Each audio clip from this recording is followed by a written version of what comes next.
25 साल पहले से आपके घर में आपके देवता नाराज़ हैं, आपको ये सारी विधियां करनी होंगी। तो हमारी तो मम्मी बुलाए, बहुत बड़ा हमने एक पूजा सभा वहाँ पर किया, हमारे बकरे का बलिदान करके वो भी हमने किया, लेकिन फाइनली हमको वहाँ से भी कोई आराम नहीं मिला। ये जो कमर की रीढ़ की हड्डी है, जो रीढ़ की हड्डियाँ थीं उसमें से 1.5 हड्डियाँ गल चुकी थी कूल्हे की साइड की पीछे से, जिसके चलते वो चल नहीं पाते थे और चारपाई पर ही लेटे रहते थे। उनका सारा खाना पीना भी हम उनको वहीं पर देते। ऐसा ग्रेस हमारे जीवन में हुआ, सच में भाइयों बहनों, बिना किसी दवाई के, बिना किसी 1 रुपए की दवाई के मेरी मम्मी धीरे धीरे बिल्कुल ठीक होने लगे और इतने अच्छे हो गए कि जो अकेले चल भी नहीं पाते थे बीमारी की वजह से, आज वो 10 लोगों का, 20 लोगों का, 50 लोगों का अकेले खाना बना सकती थी घर का। सभी भाई बहनों को जय मसीह की। मेरा नाम शैलेंद्र कुमार है और मैं उत्तराखंड से हूँ। प्रभु का धन्यवाद देता हूँ कि परमेश्वर ने आज मुझे अपनी गवाही के लिए चुना और मुझे खुशी है कि मैं अपनी गवाही आप लोगों के साथ बताना चाहता हूँ। ये बात है सन 2013 की, जब मेरा ग्रेजुएशन का एग्ज़ाम था। मैं एग्ज़ाम देने के लिए अपने कॉलेज में गया था और हमारे कॉलेज के बराबर में एक सत्संग हो रहा था। तो मैं हिंदू बैकग्राउंड से बिलोंग करता हूँ।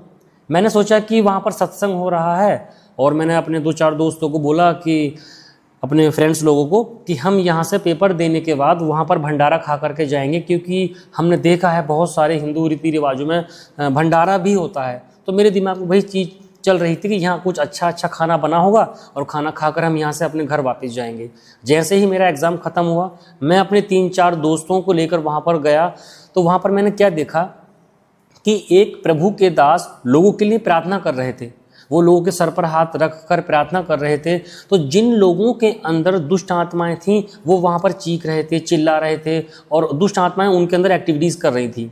कुछ लोग वहाँ पर जब परमेश्वर के दास उनके सर पर रख कर प्रार्थना कर रहे थे तो कुछ लोग पीछे को गिर जा रहे थे। ये चीज़ मैंने ज़िंदगी में अपने पहली बार लाइफ में देखा और इन सारी चीज़ों को देखने के बाद सच में मैं एकदम शॉक्ड रह गया, क्योंकि इससे पहले मैंने कुछ ऐसा अपनी लाइफ में होते हुए नहीं देखा था। जो मेरे शरीर की भूख थी वो तो सारी चीज़ें देखने के बाद मिट गई, लेकिन कहीं ना कहीं ये चीज़ क्या हो रहा है करके फिर मैंने वहाँ पर लोगों को मालूम किया, कुछ भाई बहनों से, कि ये क्या हो रहा है, ऐसा क्या चीज़ है यहाँ पर और ये कौन है जो लोगों के लिए प्रार्थना कर रहे हैं करके। फिर उन्होंने बताया कि ये एक प्रभु के दास हैं जिन्हें पास्टर जी भी कहते हैं और ये लोगों के लिए प्रार्थना करते हैं। हम यहाँ पर हर संडे आते हैं, प्रभु का वचन सुनते हैं, भजन करते हैं और वचन सुनने से हमारे जीवन में चंगाइयाँ आती हैं, हमारी आत्मिकता में सुधार आता है, हमारे जो भी बॉडी के अंदर रोग होते हैं वो ठीक होते हैं। जब उन्होंने बोला कि हमारी बॉडी के अंदर जो रोग होती हैं, बीमारियाँ होती हैं, वो भी ठीक होती हैं, तो तुरंत मैं और ज़्यादा इंटरेस्ट लेने लगा वहाँ पर, क्योंकि मेरी जो मम्मी थी, हम उनकी तरफ से इतने परेशान थे, बहुत ज़्यादा परेशान थे। हालांकि मैं अभी तो केवल शब्दों में आपको बता रहा हूँ और आप समझ सकते हैं जो लोग परेशान होते हैं। हमारी मम्मी की जो तबीयत थी बहुत ज़्यादा परेशान रहती थी, इतनी बीमार रहती थी कि उनकी तरफ से हम सब लोग टेंशन में रहते थे। मैं और मेरा छोटा भाई, मेरी छोटी बहन और पापा जी और घर के और भी जो हमारे सदस्य थे, क्योंकि हम जितनी भी रिपोर्ट्स मम्मी की करवाते थे, क्योंकि हमने बहुत सारी उनकी MRI करवाई और भी जो एक्सरे होते हैं और जो अल्ट्रासाउंड होते हैं, ऐसी बहुत सारी हमने उनकी रिपोर्ट करवाई। तो रिपोर्टों में बहुत सारी चीज़ें अप डाउन आती रहती थी, लेकिन आराम हमको कहीं से भी नहीं मिलता था। हमने छोटे से लेकर थोड़े बड़े बड़े अच्छे लेवल के डॉक्टरों पर इलाज भी करवाया, लेकिन हमको कहीं से कोई आराम नहीं मिला। एक उत्तराखंड के अंदर एक हॉस्पिटल है जिसका नाम है हल्द्वानी में, सुशीला तिवारी करके, वहाँ पर भी हमारी मम्मी का ऑपरेशन हुआ, काफ़ी लंबे समय तक इलाज हुआ, लेकिन वहाँ से भी हमें फाइनली कोई रिजल्ट नहीं मिला। उसके बाद हमको बीच बीच में लोग बोलते रहते थे कि आपको कुछ धार्मिक चीज़ें भी करनी चाहिए, तो वो चीज़ें भी हमने ट्राई किया, क्योंकि हमको तो फाइनली हमको अपनी मम्मी को ठीक करना था।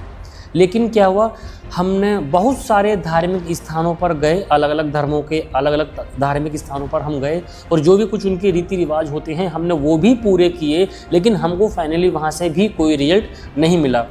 एक बार हमारे घर किसी ने बताया, पंडित जी आए, उन्होंने बोला कि आपके जो कुल देवता हैं वो आपसे रूठे हुए हैं और आपको एक बकरा चढ़ाना पड़ेगा। क्योंकि हमारे घर क्या होता था, बकरे को लेकर उसके ऊपर पूजा करने के बाद उसको काटते थे, फिर उसी को आपस में उसको खा लिया करते थे इस तरीके से। तो बोले जब आप ये काम करवाओगे आप ठीक हो जाओगे और 25 साल पहले से आपके घर में आपके देवता नाराज़ हैं, आपको ये सारी विधियां करनी होंगी। तो हमारी तो मम्मी परेशान रहती थी, हमने सोचा कि ये तो बात सही है, हमारी मम्मी बहुत लंबे समय से परेशान है, हम इस चीज़ को करेंगे तो ठीक हो जाएंगे। तो हमने उन सारे चीज़ों को भी किया, पंडित जी बुलाए, बहुत बड़ा हमने एक पूजा सभा वहाँ पर किया, हमारे बहुत सारे रिश्तेदार भी आए। तो जो भी उन्होंने बताया बकरे का बलिदान करके वो भी हमने किया, लेकिन फाइनली हमको वहाँ से भी कोई आराम नहीं मिला। फिर हमको किसी ने बताया कि ऑल इंडिया हॉस्पिटल दिल्ली में एम्स है, वहाँ पर आप जाएं, वहाँ पर बहुत अच्छे अच्छे वीवीआईपी डॉक्टर्स होते हैं जो कि इन सारी चीज़ों का इलाज करते हैं।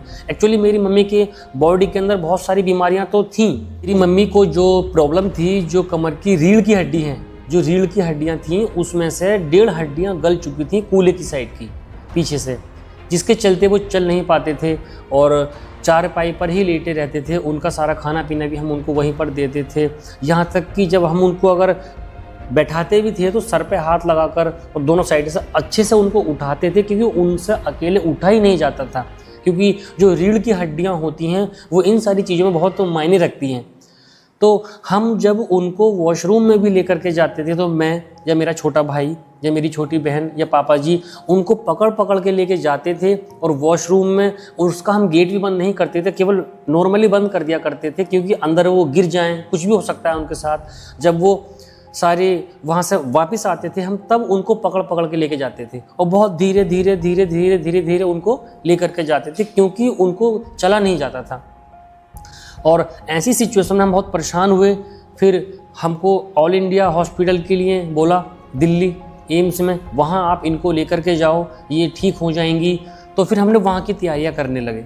और एक बात मैं आपको बता दूं कि हमारी मम्मी की सच में उतनी तबीयत ख़राब थी, उतनी ज़्यादा कि एक बार को हम 2-2.5 साल के बच्चे को 1 या 2 घंटे के लिए अकेला छोड़ के जा सकते हैं, बंद कमरे के अंदर बंद करके, लेकिन हम सच में अपनी मम्मी को नहीं छोड़ सकते थे 10-15 मिनट के लिए भी, क्योंकि वो उनको किसी भी चीज़ की ज़रूरत पड़ जाती थी और एकदम से बॉडी के अंदर परेशानी हो जाती थी, तो वो सारी चीज़ों को हमें देखना पड़ता था।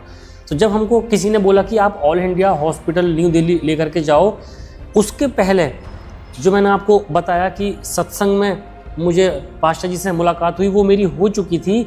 जब हम वहाँ पर लेकर के आए, लोगों की बातों को सुनने के बाद हमने तो यही सोचा कि न जाने यहाँ पर क्या होगा। केवल एक ही बात हमारे दिमाग में थी और वो ये थी कि हम अपनी मम्मी को ठीक करना चाहते हैं। यीशु मसीह कौन है, क्या सच में यहाँ आकर हमारे जीवन बदलते हैं, ये तो बहुत दूर की बात थी। ये चीज़ तो हमने अपनी लाइफ में सोचा भी नहीं था। बस एक ही चीज़ थी कि हम अपनी मम्मी को ठीक करना चाहते हैं। जब सत्संग में पहली बार मम्मी आई तो न जाने क्यों अचानक से बहुत ज़्यादा उनको रोने जैसा मन हुआ। वो रोने लगी अपने आप ही, रोक भी नहीं पाई वो अपने आप को धीरे धीरे, क्योंकि उनके ऊपर दुष्ट आत्माओं का भी साया था और वो चीज़ हमने अपनी लाइफ में फेस किया था रातों रात। तो वहाँ पर जब सत्संग में आए तो हम धीरे धीरे सत्संग में आना शुरू हुए, भजन करते थे, प्रभु का वचन सुनते थे। जब हम वचन सुनते थे तो एक अजीब सी हमारी बॉडी के अंदर, हमारी आत्मिकता में हमको शांति मिलती थी। एक ऐसा पीसफुल मन रहता था कि कुछ धन मिल गया हो। ये भी नहीं मालूम पड़ पाता था कि ये हो क्या रहा है, लेकिन कहीं ना कहीं आत्मा खुश होने लगी धीरे धीरे करके। तो हम आते रहे 6 महीने के अंदर समथिंग हम बिना किसी दवाई के अपनी मम्मी को बिल्कुल पूरी तरीके से ठीक कर लिए हैं। तो अगर किसी संडे वो छूटते भी थे तो उनकी जगह मेरे पिताजी या मैं आता था, ताकि हम अपनी मम्मी के नाम की जो कंटिन्यूटी है वो लगातार रख सकें। और प्रभु का ऐसा ग्रेस हमारे जीवन में हुआ, सच में भाइयों बहनों, बिना किसी दवाई के, बिना किसी 1 रुपए की दवाई के मेरी मम्मी धीरे धीरे बिल्कुल ठीक होने लगे और इतने अच्छे हो गए कि जो अकेले चल भी नहीं पाते थे बीमारी की वजह से, आज वो 10 लोगों का, 20 लोगों का, 50 लोगों का अकेले खाना बना सकती थी। घर का सारे काम करना, कपड़े धोना, सब कुछ फिर से ठीक हो गया। तो हमने इन सारी चीज़ों को अपने जीवन में देखा तो हमें बहुत खुशी मिली। जब हम प्रार्थना करने के लिए जाते थे तो हमको और इंटरेस्ट आने लगा, क्योंकि जब हम वचन सुनते थे तो वचन हमारे जीवन में काम करता था और हमारी आत्मिक उन्नति भी पूरे परिवार में होने लगी थी धीरे धीरे। और हमारा पूरा परिवार जो बीमारी में था वो बहुत अच्छे से आगे परमेश्वर में ठीक होने के बाद बढ़ने लगा। तो धीरे धीरे, क्योंकि उस समय तो हम आए थे सिर्फ मम्मी जी को लेकर कि हमारी मम्मी ठीक हो जाए बीमारी को लेकर, लेकिन वहाँ आने के बाद हमारी आत्मिक चंगाई होने लगी। कुछ बुराइयाँ हमारे जीवनों के अंदर थीं, एक दूसरे का बुरा करना या बहुत सारी चीज़ें ऐसी होती हैं संसार में रहते हुए, लेकिन वचन पढ़ने के बाद प्रभु ने हमारे जीवन में वो सारे काम किए और हमारी आत्मिकता में भी हमको धीरे धीरे बहुत अच्छी उन्नति होने लगी। मेरा पूरा परिवार प्रभु यीशु मसीह में अच्छे से आने लगा और मैं प्रभु का धन्यवाद देता हूँ कि हमारे पूरे परिवार में किसी ने भी कोई रोक टोक नहीं की। मेरे मम्मी पापा भाई बहन और इवन मैं भी, हम सब एक दूसरे को सपोर्ट करते थे कि जाओ सत्संग करके, क्योंकि बहुत सारी जगह मैंने देखा है कि एक अगर सत्संग में जाता है प्रार्थना भवन में परमेश्वर के, तो क्या होता है कि उनको जो घर के और सदस्य होते हैं प्रार्थना करने के लिए रोकते हैं, लेकिन प्रभु का ऐसा ग्रेस हमारे ऊपर रहा कि हम सब मिलकर आते थे और बहुत अच्छे से आते थे। तो धीरे धीरे हम प्रभु यीशु मसीह में आए। प्रभु यीशु मसीह ने हमारी शरीर की चंगाइयों के द्वारा हमारी आत्मिक चंगाई को भी बहुत अच्छे से किया और बहुत सारी ऐसी गवाहियाँ छोटी छोटी हमारे हर किसी के जीवनों में होती रहती थी जो प्रभु हमको हील करते रहते थे। और हमारे द्वारा हमारे एक मेरी ताऊ जी की लड़की हैं और दूसरी मेरी भाभी जी लगती हैं, उनकी संतान नहीं थी। हमने उनको बोला कि आप तो सब जानते हैं कि हमारी मम्मी की तबीयत किस तरह से थी, और देखो बिल्कुल बिना किसी पैसे के, बिना किसी दवाई के, प्रभु जी की प्रार्थना में जाने के बाद, चर्च में जाने के बाद हम लोग ठीक हो गए हैं, तो आप भी आओ, क्योंकि उनके संतान नहीं थी। 5-5, 6-6 साल हो गए थे शादी को, और वो भी दुनिया भर की चीज़ें कर करके थक चुके थे। जैसे ही वो प्रार्थना भवन में आना शुरू हुए, प्रभु के वचन को सुनना शुरू हुए, चर्च में आने के बाद धीरे धीरे उनको भी संतान पैदा हो गई। दोनों के, एक के बेटा पैदा हुआ और एक के बेटी। तो इस चीज़ से हमारे और रिश्तेदारों में बहुत ज़्यादा विश्वास हुआ। तो कुछ रिश्तेदार भी हमारे यहाँ पर परमेश्वर के भवन में आने लगे, प्रार्थना सुनने के लिए चर्च में आने लगे। तो धीरे धीरे इस तरीके से हम आगे बढ़ते गए। फिर जब हम बाइबल की धीरे धीरे गहराई को पढ़ते चले गए, तो जब मैं अपनी नौकरी की तैयारी कर रहा था एसएससी की, तो मैं उस समय जो परमेश्वर के दास थे उनके काफ़ी नज़दीक रहने लगा, बाइबल की बातों को जानने लगा। फिर मैंने जाना कि हम प्रभु की सेवा भी कर सकते हैं। परमेश्वर की सेवा अगर हम करेंगे तो अपने जीवन में बहुत सारा आत्मिक फल भी पाएंगे और बहुत सारे लोगों को प्रभु यीशु मसीह के नाम से उसके लोगों को बचा सकेंगे। उस समय हम अपने पास्टर जी के ऊपर बहुत विश्वास करते थे, जैसा वो हमसे बोलते थे वैसा ही हम करने की कोशिश करते थे। तो पास्टर जी ने मुझे बोला कि, मैंने पास्टर जी को पहले बोला कि मुझे सेवा करनी है पास्टर जी, इसके लिए मुझे क्या करना होगा, क्योंकि हम तो न्यू यीशु मसीह में गए थे। तो उन्होंने जैसा जैसा हमको बोला हम वैसा वैसा करने लगे। तो उन्होंने मुझे बोला कि आपको ट्रेनिंग करने जाना होगा बीटीएच के लिए, और ट्रेनिंग करने के लिए आपको 4 लाख रुपए लगेंगे। उन्होंने बोला कि अगर मैं आपको अपनी तरफ से भेजूंगा, अपने चर्च के माध्यम से भेजूंगा, तो आपकी 2 लाख रुपए की छूट हो जाएगी, आपको सिर्फ 2 लाख रुपए देने होंगे। तो उस समय हमें इतनी गहरी नॉलेज नहीं थी और हम उनके ऊपर बहुत विश्वास करते थे। प्रभु के भवन में जाने के बाद, चर्च में जाने के बाद हमारी मम्मी को बहुत आराम भी हुआ। तो हमने सोचा कि परमेश्वर के दास हैं, हमसे झूठ तो बोलेंगे नहीं। फिर मैंने पैसों का इंतजाम करना शुरू किया। मैं घर में आया, मैंने पिताजी से बोला कि प्रभु जी की जो प्रार्थना है या जो चर्च है या जो बाइबल की ट्रेनिंग है, मैं उसको करना चाहता हूँ पापा जी, और मुझे 2 लाख रुपए की ज़रूरत है, आप मुझे दीजिए। मैं भी ट्रेनिंग करके आऊँगा और प्रभु के नाम से प्रभु के लोगों को बचाऊँगा, उनका प्रचार करूँगा। लेकिन उस समय बहुत सारी ऐसी सिचुएशन रही कि हम 2 लाख रुपए का अरेंजमेंट नहीं कर पाए। तो मैंने सोचा कि मैं एक बिजनेस करता हूँ, क्योंकि बिजनेस करूँगा तो पैसे कमाऊँगा और पैसे कमाने के बाद 2 लाख रुपए भर दूंगा, यानी कि 2 लाख रुपए गुरु जी को, पास्टर जी को मैं दे दूंगा और वो पैसा वहाँ दे देंगे और मेरी ट्रेनिंग कंप्लीट हो जाएगी। जैसे ही मैं बिजनेस करने लगा तो मुझे बिजनेस में नुकसान होने लगा, घाटा होने लगा, और वो घाटा इतना पहुँच गया कि कई लाखों रुपये में पहुँच गया। 35-40 लाख रुपए तक मैं लॉस में चला गया धीरे धीरे, जिसकी वजह से मैं प्रभु से भी दूर हो गया। लेकिन जब मुझे बाद में पता चला कि वो ट्रेनिंग लाखों रुपए की नहीं बल्कि कुछ हज़ारों रुपए में हो जाती, और उस समय मेरे पास उतने रुपए थे, लेकिन जो वो प्रभु के दास थे उन्होंने सिर्फ पैसे लेने की वजह से, क्योंकि वो जानते थे ये परिवार बहुत अच्छे से यीशु मसीह में आते हैं और हमारी बात को मना भी नहीं करते, इनको मैं जो बोलूँगा वो ये मेरे लिए करने के लिए तैयार हो जाएंगे। तो उन्होंने उस 2 लाख रुपए के चक्कर में मेरी ज़िंदगी इतनी बैक हो गई और मैं धीरे धीरे हर संडे की चर्च में जाना बंद हो गया, क्योंकि मैं चाहता था कि बिजनेस करूं, जल्दी से पैसे कमाऊं और जल्दी जल्दी ट्रेनिंग करने के लिए चला जाऊं। लेकिन मेरे ऊपर जब इतना कर्जा हो गया तो मैं परेशान रहने लगा, क्या करूं, कैसे करूं। दुनिया वक्त की बातों में भी मैं जाने लगा, क्योंकि जब इंसान के ऊपर कर्जा होता तो दिमाग नहीं चलता। मन में दुख होता था कि उन पास्टर जी ने मेरे से इतने लाख रुपए क्यों मांगे। केवल वो ट्रेनिंग चंद हज़ार रुपए की थी और उस समय मेरे पास वो उतने रुपए थे भी, लेकिन उन्होंने लाख में क्यों मांगे। वो इसीलिए मांग रहे थे कि वो पैसे लेकर मैं अपनी जेब में रख लूँगा और इसको ट्रेनिंग करने के लिए भेज दूँगा, इसको तो कुछ मालूम भी नहीं होगा। लेकिन मैं अपने बिजनेस में बहुत सारे नुकसान उठाए, लाखों रुपए के, लोगों से रिश्ते मेरे बिगड़े, बहुत सारी चीज़ें होती हैं जब नुकसान होती हैं तो। लेकिन फिर मैंने प्रभु यीशु मसीह से पश्चाताप किया, परमेश्वर ने मुझे धीरे धीरे खड़ा किया। फिर परमेश्वर ने मुझे एक बहुत अच्छा बिजनेस दिया, जो कि मैं एक आयुर्वेदिक दवाई भी बनाता हूँ, जूस टाइप में। उस बिजनेस में प्रभु यीशु मसीह ने मुझे बहुत धीरे धीरे ब्लेसिंग्स दिया। वो कर्जे लगभग मैं सारे ख़त्म कर चुका हूँ प्रभु की कृपा से, और आज मैं फिर से अपने परिवार के साथ प्रभु यीशु मसीह में अच्छे से हूँ। हम चर्च भी जाते हैं और बहुत अच्छे से बाइबल पढ़ते हैं। अब हमको वो नॉलेज आ चुकी है, ताकि उस समय वो नॉलेज नहीं थी कि वो पास्टर जी हमसे क्या कह रहे हैं। जब मैंने कुछ पास्टर से बताया कि मेरे साथ ऐसा ऐसा हुआ, तो वो भी सुनकर शॉक्ड रह गए कि ऐसा नहीं होता है भाई, इतने पैसे वहाँ पर ट्रेनिंग में नहीं लगते हैं, आपको केवल कुछ हज़ार रुपये में वो ट्रेनिंग हो जाती है आपकी। लेकिन ऐसी स्थिति रही कि बीच में मेरा बहुत सारे नुकसान हुए। फिर दोबारा से हम आए और आने के बाद वो सारे नुकसान मेरे कवर हो गए, और अब प्रभु यीशु मसीह में हम बहुत अच्छे से हैं।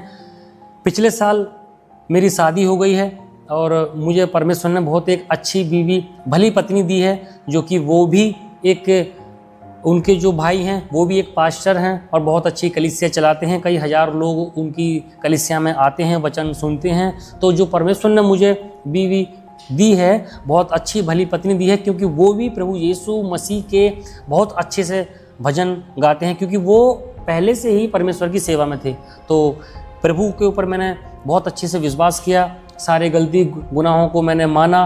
प्रभु ने मेरे बिजनेस में मुझे तरक्की दिया, परमेश्वर ने एक अच्छी वाइफ, जीवन साथी दिया मुझे, और मेरा एक बेटा भी है जिसका नाम सामर्थ है। प्रभु जी ने मुझे सामर्थ नाम के बेटे से आशीषित किया और वो अभी 3 महीने का है। प्रभु का धन्यवाद हो, सारी चीज़ सब कुछ ठीक है, अच्छा चल रहा है, और हम धीरे धीरे प्रभु यीशु मसीह में आगे बढ़ रहे हैं। और अपने जीवन से हम बहुत सारे लोगों को बताने की कोशिश भी करते हैं। जब मेरा बेटा पैदा हुआ था 5 जून को, तो उस समय वो प्री मैच्योर था, क्योंकि 5 जून को पूरे कंप्लीटली 7 महीने कंप्लीट हुए थे। और 7 मंथ में जो बच्चे होते हैं उनको बोलते हैं कि वो प्री मैच्योर हैं। और सच में मेरा बच्चा काफ़ी कमज़ोर था, क्योंकि उसका वज़न सिर्फ और सिर्फ 1.5 किलो था। 1.5 किलो उसका वज़न था। डॉक्टर्स ने हमको साइन वगैरह करवा लिए थे। उन्होंने बोला था कि पहली चीज़ तो ये कि आपका बच्चा प्री मैच्योर है, और दूसरी बात, जिस हॉस्पिटल में हम गए थे वहाँ पर बिल्कुल भी जो बच्चों वाले NICU के बेड होते हैं वहाँ कोई भी नहीं था। लेकिन मैंने सब जगह सब प्रभु के दासों से बोला, भाई बहनों से बोला कि हमारे लिए लगातार प्रार्थनाओं को करते रहें, क्योंकि डॉक्टर ने मेरे से यहाँ पर सिग्नेचर करवा लिए हैं कि आपके बच्चे को कुछ भी हो सकता है, क्योंकि वो प्री मैच्योर है। और उसके साथ साथ यहाँ हमारे हॉस्पिटल में कोई भी बेड खाली नहीं है। बच्चा पैदा होगा, अगर वो ठीक रहा तो सब कुछ ओके है, अगर नहीं रहा तो आपको किसी दूसरे हॉस्पिटल में इसको लेकर के जाना होगा। और जो एम्बुलेंस होगी उसमें ऑक्सीजन लगी होनी चाहिए, वो सब आपका रिस्क होगा, क्योंकि उस समय कम था, मात्र 2 घंटे का टाइमिंग था। तो मैंने प्रभु से प्रार्थना करके उन सारी चीज़ों पर सिग्नेचर कर दिए कि जो होगा देखा जाएगा, क्योंकि परमेश्वर हमारे साथ है। मुझे परमेश्वर पर विश्वास था। जैसे ही मेरा बच्चा पैदा हुआ, तुरंत डॉक्टरों ने हाथ में लिया, और हाथ में लेने के बाद बहुत तेज़ी से भागा और वो NICU की तरफ जाने लगा। और वहाँ पर से तुरंत मेरी आंखों के सामने, इसमें कोई झूठ नहीं है, एक बार को डॉक्टर बोलते तो ये हो भी सकता था कि वो बोल रहे हैं अपनी बात बढ़ाने के लिए। मैंने खुद अपनी आंखों से देखा कि दूसरे बच्चों को वहाँ से उन्होंने उठाया तुरंत विदिन अ सेकेंड, और मेरे बच्चे को उस बेड पर रख दिया। जबकि वही आधे घंटे पहले डॉक्टर बोल रहे थे कि हमारे पास कोई भी बेड खाली नहीं है।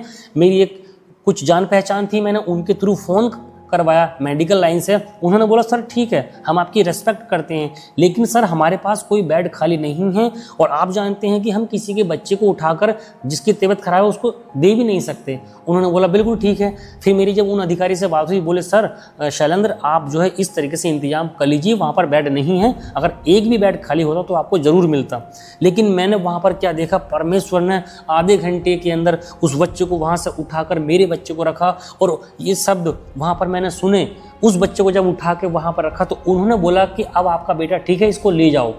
तो अभी आधे घंटे पहले ऐसी सिचुएशन थी। परमेश्वर हमारे द्वारा औरों को भी चंगाई देता है, क्योंकि वहाँ बेड की हमको ज़रूरत थी। परमेश्वर ने हमारे बच्चे को बेड अवेलेबल करवाया और जिस बेड पर वो बेटा था उनका, उसको भी ठीक करके वहाँ से भेजा। लगातार 21 दिन तक मेरा बेटा हॉस्पिटल में रहा और उसको ऑक्सीजन लगी हुई थी। दूध भी वो नलकी के द्वारा पी रहा था और हम हर 2-2 घंटे में उसको देखने के लिए जाते थे, डायपर वगैरह चेंज करने के लिए। तो हम बहुत ज़्यादा उसकी केयर कर रहे थे। लेकिन प्रभु जी ने हमारे बच्चे को संभाला और वहाँ के डॉक्टर्स भी बोल रहे थे कि आपका बच्चा और सारे बच्चों से जल्दी सारी चीज़ों को एक्सेप्ट कर रहा है और डे बाई डे अपना को बहुत अच्छे से कवर कर रहा है, क्योंकि वहाँ बच्चे 2-2 महीने से रखे थे NICU में। लेकिन मैं प्रभु का धन्यवाद देता हूँ कि प्रभु जी ने मात्र 21 डेज़ के अंदर मेरे बच्चों को वहाँ से डिस्चार्ज किया और आज मेरा बेटा सामर्थ बिल्कुल ठीक है, जो कि अभी हमने 5 तारीख को 5 सितंबर को प्रभु के नाम से एक धन्यवाद की प्रार्थना को करवाया और सब कुछ ठीक है। प्रभु का हमने धन्यवाद दिया कि परमेश्वर ने इतनी सारी परेशानी से मुझे निकाला, क्योंकि अगर हम किसी हॉस्पिटल में जाते दूसरी जगह तो कुछ भी हो सकता था रास्ते में ले जाते हुए। बहुत सारी चीज़ों से परमेश्वर ने हमको बचाया और जो मेरा बेटा सामर्थ है इस समय बिल्कुल भला चंगा है, खुश है और हम अपने जीवन में आगे बढ़ रहे हैं। प्रभु का धन्यवाद हो। मैं आप सबको उत्साहित करना चाहता हूं इस गवाही के द्वारा कि जैसा कि प्रभु ने मेरे जीवन में काम किया, मेरे बेटे के जीवन में काम किया, मेरी मम्मी के जीवन में काम किया और बहुत सारी चीज़ों से हमको बाहर निकाला, और उसी जिंदा परमेश्वर पर आप भी विश्वास रखिए। प्रभु आपके जीवन में भी बहुत सारे बड़े बड़े काम करेगा और आप भी अपनी परेशानियों से बाहर निकल के आ सकते हैं। सभी भाई बहनों को जय मसीह की।